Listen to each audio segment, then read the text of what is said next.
A very good morning to you. Thinking, as I did yesterday, about the effect of words on us, I spent some time yesterday and today thinking about the effect of our words on ourselves and on each other. Words are easy to say, and they're very difficult to take back. And James chapter 3, verses 1 to 12, if you get a chance to read it today, it's a very familiar passage, but it's very important.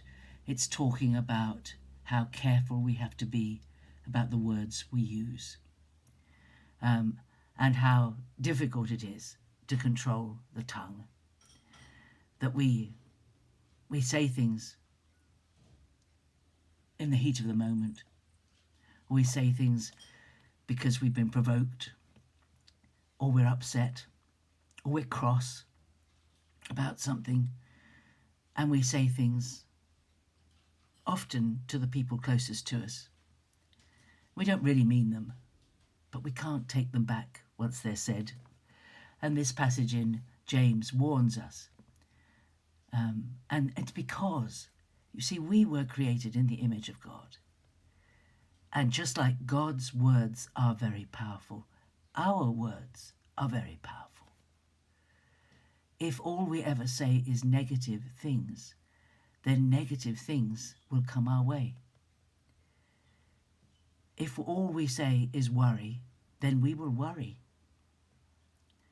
If we're always expressing doubt about what God can do for us, then our mind and heart will be filled with doubt. James argues that we can control huge animals, horses, elephants even. We can control animals with a bit in the horse's mouth, controls the horse. But we can't control this little member in our mouths. And we should control it. There are other passages that say that we should be careful what we think about, and we should be careful what we say to each other. That we shouldn't be boastful, that we shouldn't use words to puff ourselves up. We shouldn't use words to criticize or to gossip about other people. We shouldn't use words to bring people down. He also likens it to a rudder controlling a huge ship, a small thing controlling a huge ship. Our words are very important. And in the same way, the words spoken over us are very important. It's very important what we hear and take in, because those words are creative as well.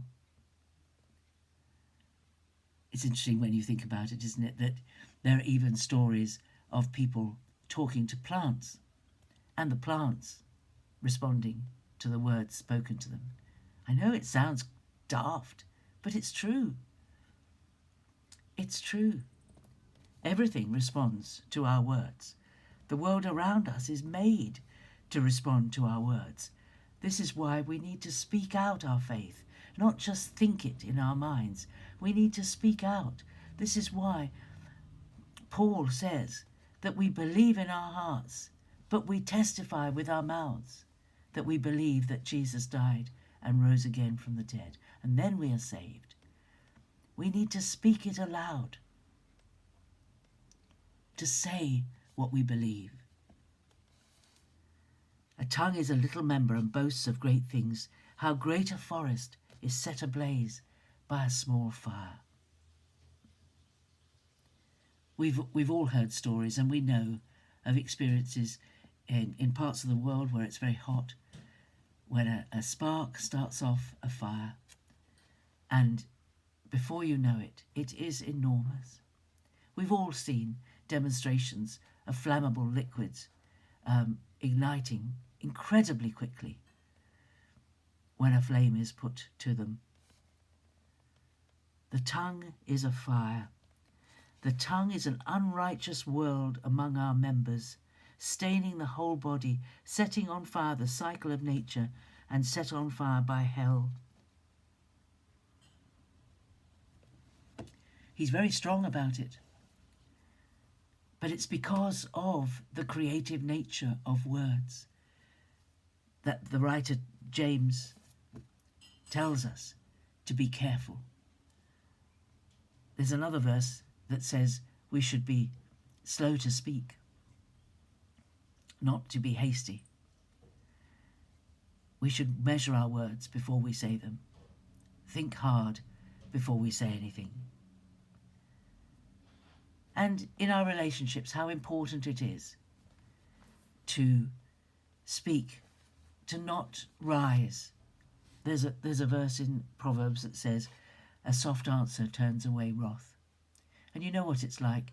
An argument begins, something is said in an unkind tone, and you rise to it and you snap back, and they snap back again, and then you say something horrible, and then they say something horrible back, and then you start criticizing what they do, and they start criticizing what you do. It starts so small. We have to learn to bite our words, to crucify our flesh, to acknowledge when we've got something wrong, when we've made a mistake, or when we've done something that hasn't been done as well as it might have been done, or we've forgotten something, or we've mislaid something, or we've done something. Instead of rising to defend ourselves and snapping back, let's crucify the flesh and say, okay, I'm sorry. I'm sorry are the most difficult words to say. And saying I'm sorry and being conciliatory and peaceful in response to the one who is trying to hurt us is the best way to diffuse a situation. We answer back. We answer back, and it adds fuel to the fire. These are things to think about today. This is something that is very personal and very individual, but common to us all. That it's very easy to let our words run away with us. Think about it today. Think about just the last week, 24 hours, maybe even last hour, maybe. How have you spoken to those around you? What words have you used? What tone of voice have you used? Have you taken out your boredom on other people, your frustration on other people? Have you snapped because the boiled egg was a bit overboiled? What has your response been to other people? We have a lot to learn, and learning to control the tongue is a lifelong task. It's because the words are creative. Use creative, positive words to those you love, to build them up, not tear them down. Let's make it our aim to build each other up,